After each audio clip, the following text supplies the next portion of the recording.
Early access. Whether you love it or hate it, the early access trend has slowly become more and more commonplace in the gaming industry, most prevalently on platforms such as Steam. PUBG, Starbound, RimWorld, and going back even Minecraft are games that are all available for purchase in early access before their individual official releases. And some games like RimWorld are still in early access. You know, only almost 5 years down the track.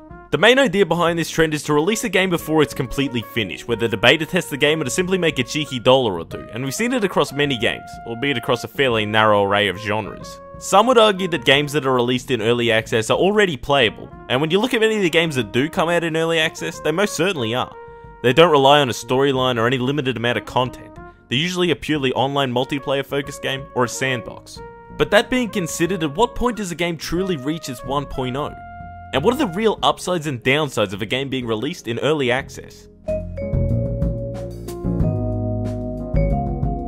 One thing that you can attribute to early access is that it does allow the potential player base of a game to beta test the game per se, and is certainly one of the arguments that is plugged by many of the developers who release their games this way. The idea is that players, having access to earlier builds of the game, can have some sort of say in the direction of its development, although in the end, the main calls are really down to the dev team. Releasing the game early can help identify certain issues or oversights by the dev team, which would be more than certainly picked up and posted in a slightly passive-aggressive Steam review or a closed-minded YouTube rant.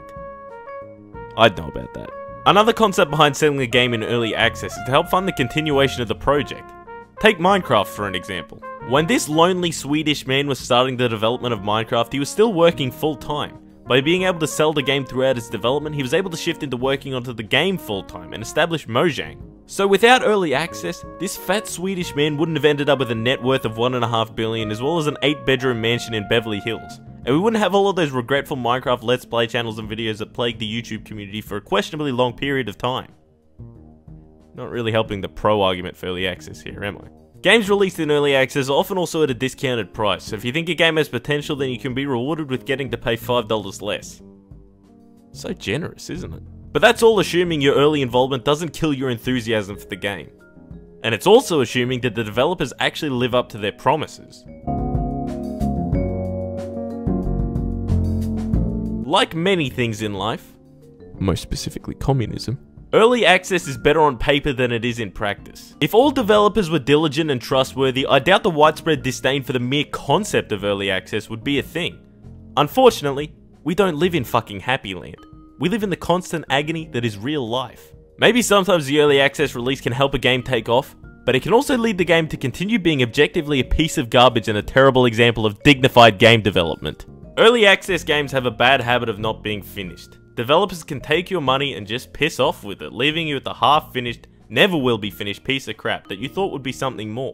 Either that, or developers will abuse the early access period and lengthen it out to provide some sort of masquerade of, oh, we're getting to it at some point.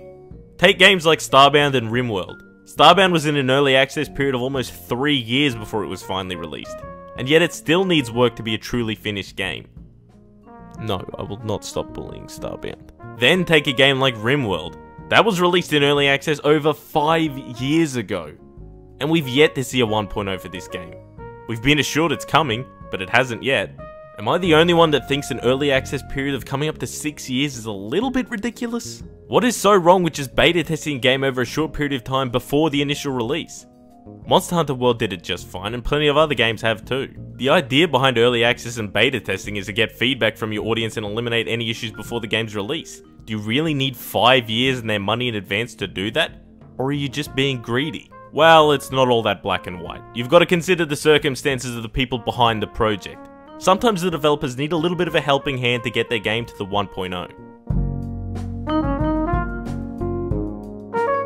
A game should hit 1.0 when it's finished. I don't reckon it's that hard to wrap your head around. A 1.0 release is not an alpha or a beta, it is a finalized product of the game that is fully playable, and it is what the developers set out to have at the end of development. A video game should not need to be excessively updated before it's good. Just ask No Man's Sky. He'd like to tell you about all the cool new stuff he's got to show you, but you don't care, do you? Because he's a mess. With modern platforms, games can continue to roll out updates after release, and that's fine, but there should be no drastic changes to a game after it's released, at least not to the original outcome that was promised. If a developer wants to add a new game mode, new cosmetics, sure, go ahead, do your thing. As long as the actual core game is finished first. But all this being said, is the concept of early access inherently a bad thing? Or is it because certain developers are giving it a bad name?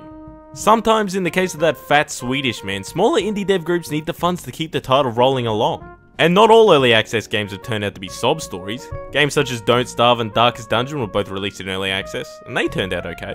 Is that any worse than Kickstarters or crowdfunding? If we're actually given a say in the development of the game and the final product is delivered to us, isn't it a win-win situation?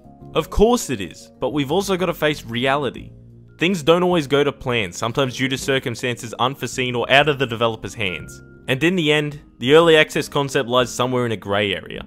Yes, it's a good concept, and yes, it can be beneficial for both developers and players alike, but it can also be exploited, and we can be left feeling a little cheated by it. And with the way that the games industry is going, we're more than likely to see this trend not only continue, but to become more and more common in the not so distant future. So let's do our best to be savvy, to be picky about which early access projects we support, to keep developers honest, so we see a little less of this. Because this was a crime against humanity, to be perfectly honest.